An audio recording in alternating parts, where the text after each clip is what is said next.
Good evening, everyone. My name is Jackie Hastings, and I am excited tonight to talk to you about Chapter 9 in Good Leaders Ask Great Questions. And Chapter 9, the title of it, super interesting, is How Can I Successfully Navigate Leadership Transitions? And what I thought is really interesting is this week I actually am transitioning or turned in my resignation at the school, so it's kind of fun. But it is applicable to so many things other than plexus too. So change is inevitable with time, and standing still is the most dangerous thing that you can do. Um, Change can be good or bad.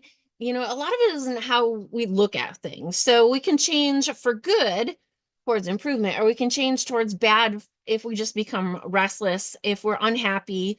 And when we change for the bad, if we're bored or unhappy, we can often kind of just jump from one thing to the next without having a really good plan, and we're just kind of looking to escape.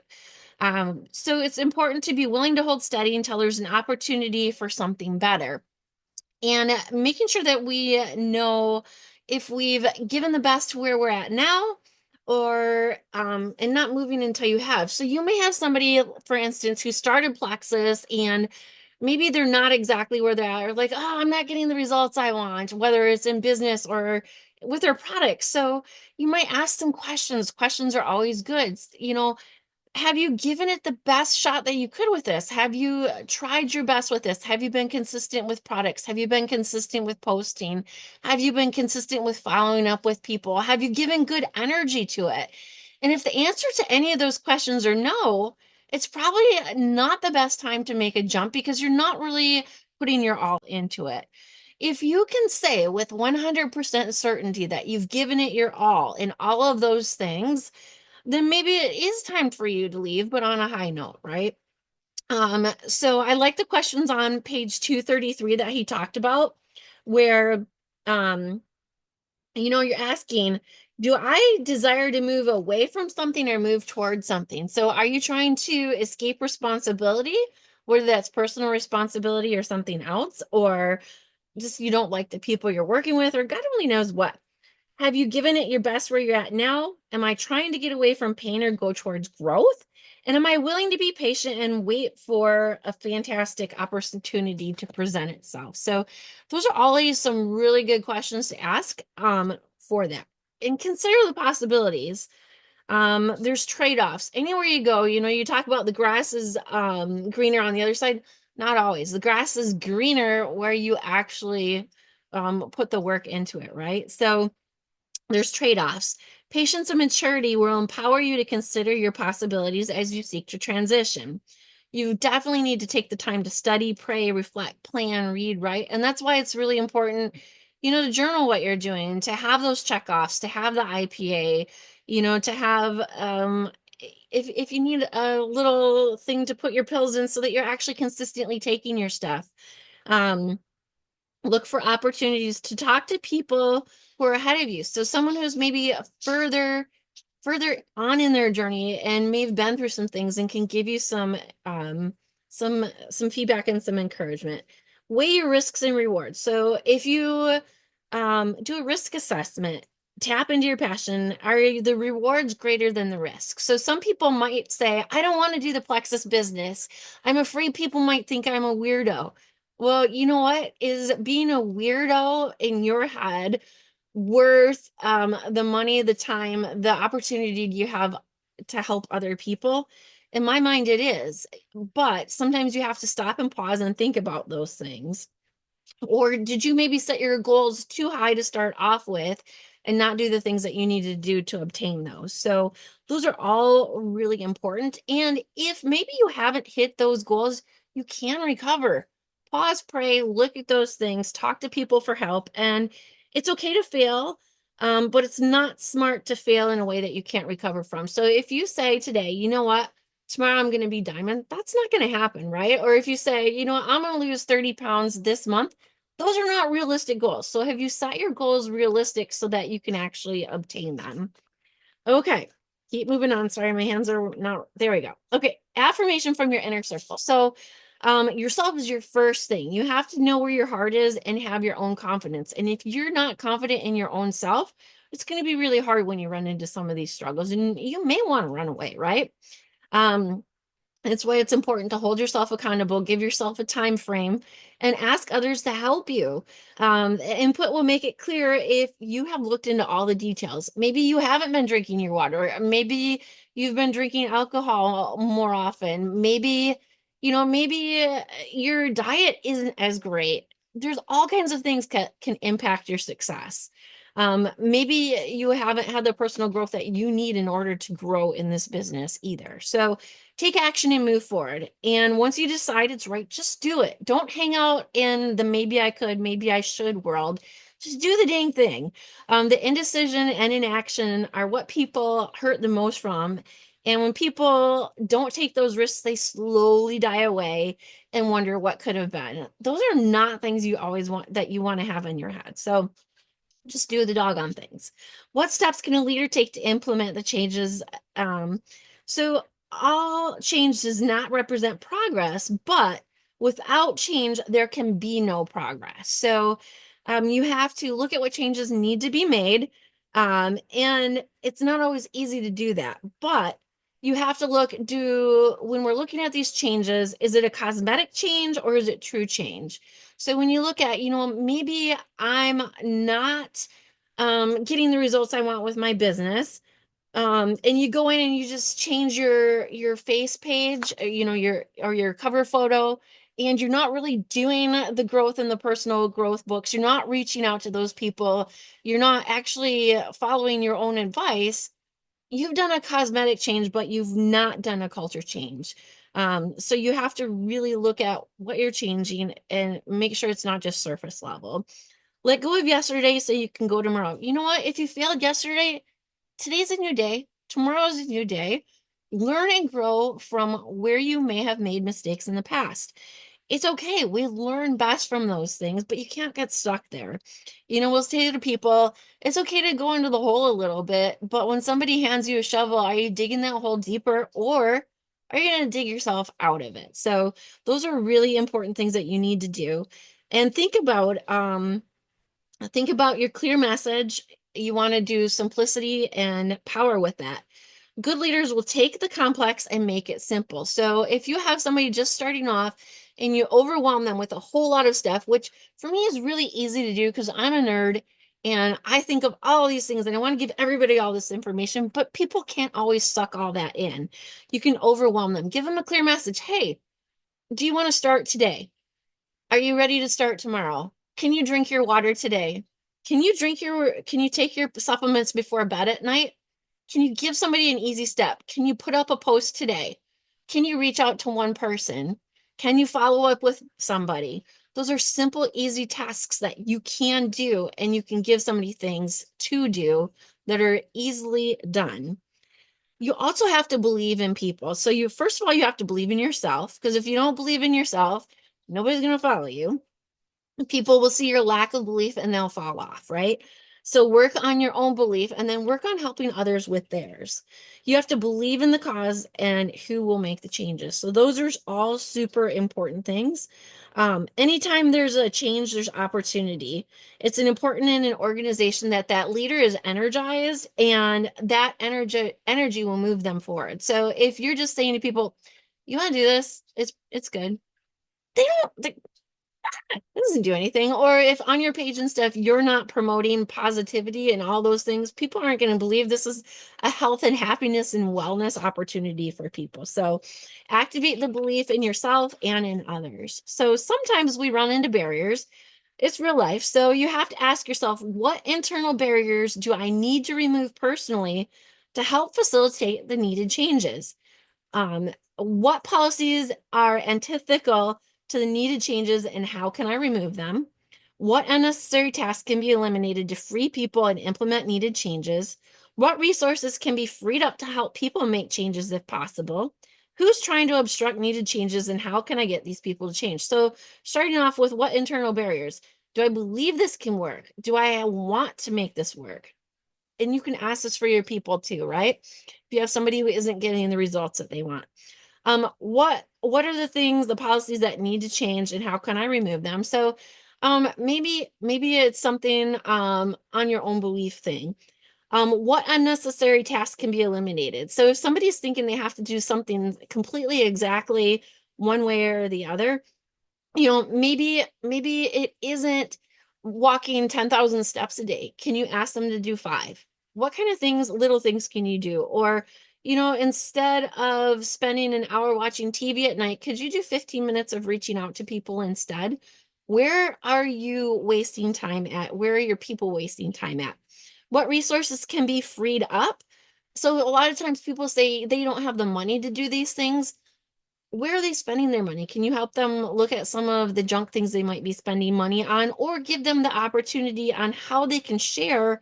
I mean, this month you can make over $300 with three new people. That is enough to cover $100 to get you triplex. So who's trying to obstruct the needed changes? Are those people really positive in your life? If you got somebody who's saying, "Oh, you can't do this. This is dumb," um, don't listen to those people. Get rid of them.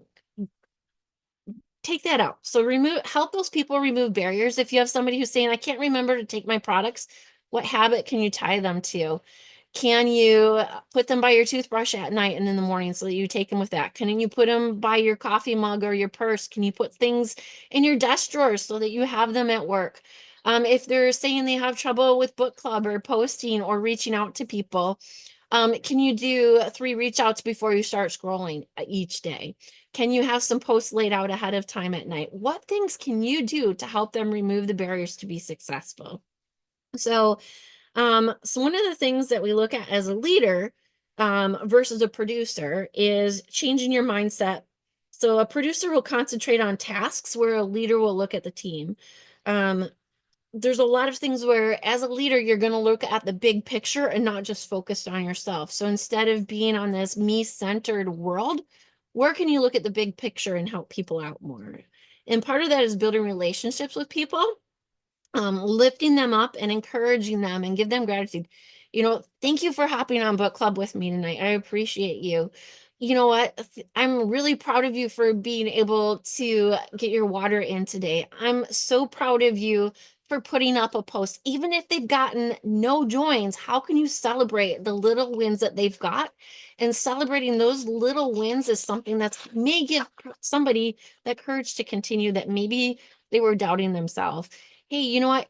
I'd love it if you could read this book with me. It'd be fantastic. It's helped me because relationships with friends and family and so many more things. Give them reasons why, and help encourage them. Then um, I'm trying to make sure there's so much in this chapter. It's great. So I like in here too, what leadership principles enable a failed leader to lead again successfully? So, you know what? We've all done things and failed, right? If you said you haven't, either you're a liar, you've been magically blessed beyond all measure, and I'm super happy for you. Share some of that with me because we all need help. But look at what you've done in the past. Look at some prior examples where you've had some wins, pull on those, but look at your failures instead of dwelling on them. Go, you know what did I do wrong? What could I have done better? What did I learn from this? Where can I take the things that I've learned from this to help others? So maybe maybe I wasn't really reaching out to people, or my reach outs were dumb, um but I reached out, so I can take on that win and tweak it to, hey, what can I, what can I say to somebody to help improve them? Or what tools can I have to help somebody be successful? Was I checking in appropriately? Was I making sure that I was checking to see that their credit cards went through? Have I fallen off where maybe I could have helped? So those are some things. And then fail forward. And if you're not in an emotional state where you're able to look at some of the reasons you failed and move forward, you're going to have a heck of a time. So the emotional maturity is so huge. If you can't admit you were wrong and look at how to correct that, you're going to be stuck in that swirly whirly hole, and it's going to lead you down a further hole, which where that goes is not great. So rebuild again. We've heard many times many leaders have started over, whether it's on their products or it's a fitness journey or their business. It's not always an uphill climb. There are bumps in the road, and knowing that and having the growth to get past that are super important. So Um, Making sure that you are willing to be called out on that. Are you willing for your leader to say, hey, you know what, Rochelle, maybe I know you've had a hard time. Are you willing to make some changes? Or Elizabeth saying, Jackie, I know that you're going nuts with all the things going on at school and home and the farm and the kids and all these things. What can you do? What are you able to do this month? I see that maybe you haven't been as consistent in your stories or your reach outs, or maybe you didn't get as many joins this month. Or I've noticed maybe some of your people are falling off. How can I help you with that? How can I help hold you a little bit more accountable for those things?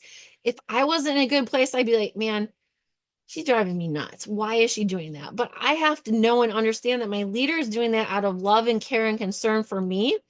And that's where we go back into that thing I talked about a couple minutes ago, where producer versus leader, right? And I have to remember she's in that team mindset. And maybe am I in a me mindset or am I in a team mindset? And if I'm in that me mindset, I'm going to fail. My people are going to fail. And I need to have some shifts in order for us all to be successful. So, building trust through consistency in your behavior. So if you're not consistently posting and doing the things and um, all of those things, people don't realize that you're really even taking these products anymore, right? And so if you post about it once in a blue moon and they're like, is this person even using these products anymore? I scroll back on their page and man, it doesn't look like they've done a whole heck of a lot lately. It's okay.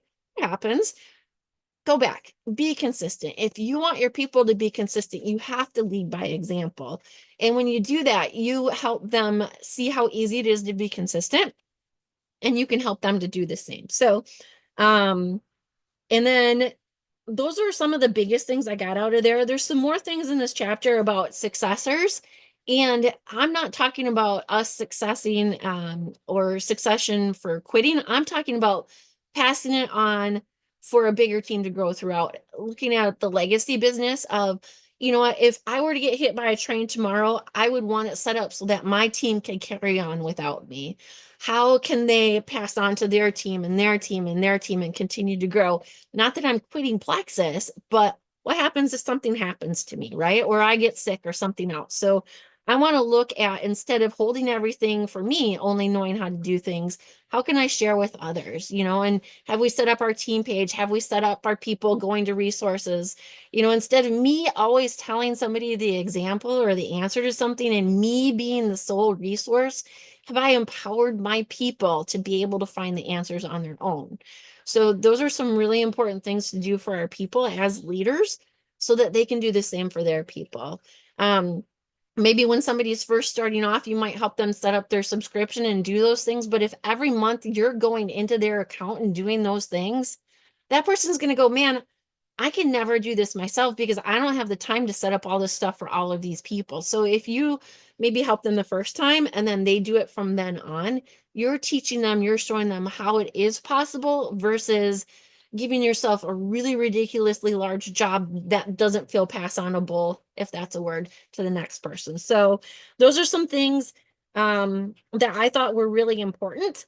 I would love to hear in the last couple of minutes what we've got. I'm sorry, it was a lot. I'd love to hear some of other people's takeaways out of these chapters or where it could be applicable in your own life. Awesome, awesome job, Jackie. Such great points.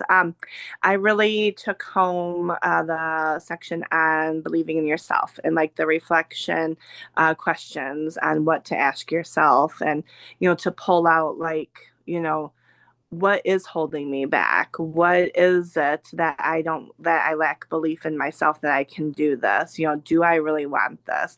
Is this something that I want to move forward with? Like asking yourself those tough questions and being able to answer them, in anything in life, right? Like not just Plexus, but in your job and of handling a promotion or changing, transitioning from one job to another. Like those are so important questions to ask yourself. So and I know I struggled in the beginning of my Plexus journey with just plain belief in myself, like am I good enough, to do this? Do I have the qualities it takes to do this? What does that look like?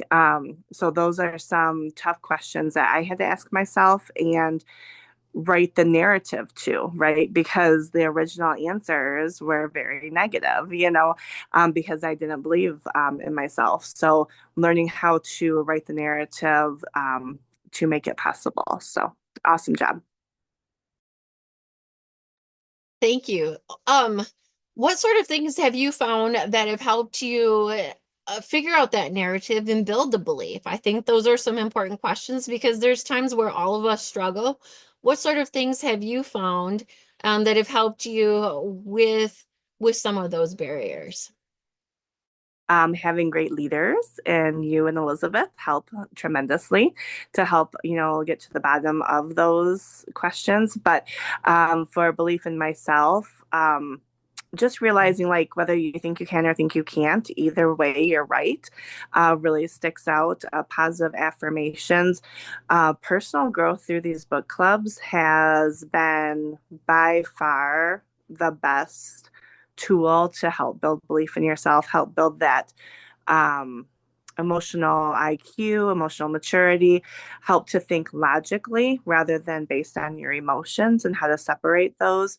Um, yeah, that, and then consistency, just kind of showing up, putting those posts up every day, reaching out every day, just showing up and being consistent helps build belief too as you see yourself grow. Thank you for sharing that. I know sometimes it can be hard. And, even whether it's at the beginning of your journey and you're like, man, do I even have what it takes to do this? Right. Or, maybe you've gone to an event and you've seen some of these big leaders up there and you're like, man, I'm not Brittany. I'm not Christina. I'm not Fallon. I'm not. But you know what?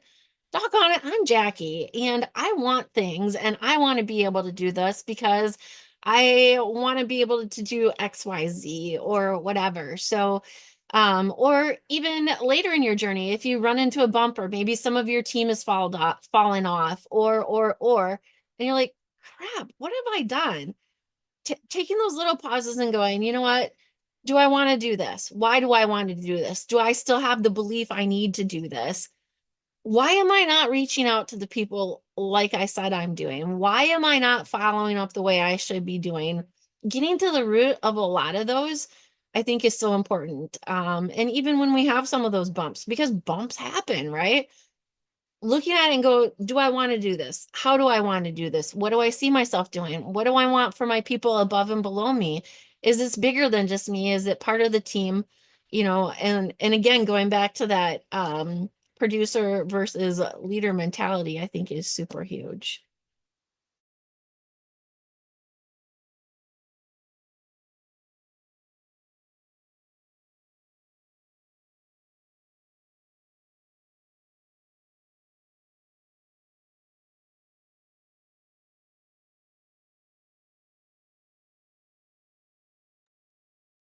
You guys are quiet.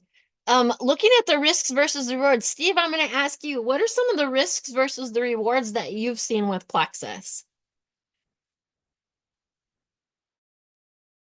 Ooh, that's a really good question. So for me, some of the risks of posting and putting myself out there on Facebook and worrying, what are people thinking, like you said earlier, are people thinking I'm this really weird person, and then the reward is, you open up and, for an introverted engineer like myself, who is a wallflower by nature, putting myself out there and being able to connect with people, and some of those surprise joins that you didn't know people were watching, and they just message you out of the blue and go, hey, that stuff you're doing, how much? No, can I try it? Well, yeah, all right, let's get going. And then some of the other rewards is just feeling good again. When I started, I was in a very rough spot. And when you are used to being able to doing whatever you want, physically, and having the energy to keep up with the kids and work and do home improvement projects, and then that all comes crashing down, and relying on so many people for just everything, and being able to slowly build up your body back again, and having that energy and enjoying life again. So a couple of the risks and rewards. And then another reward is just connecting with people and seeing some of their little wins with their health journey too. So that's always very rewarding. Thank you for sharing. I know I singled you out. Um, a couple years ago, if I'd done that, you might have died, right?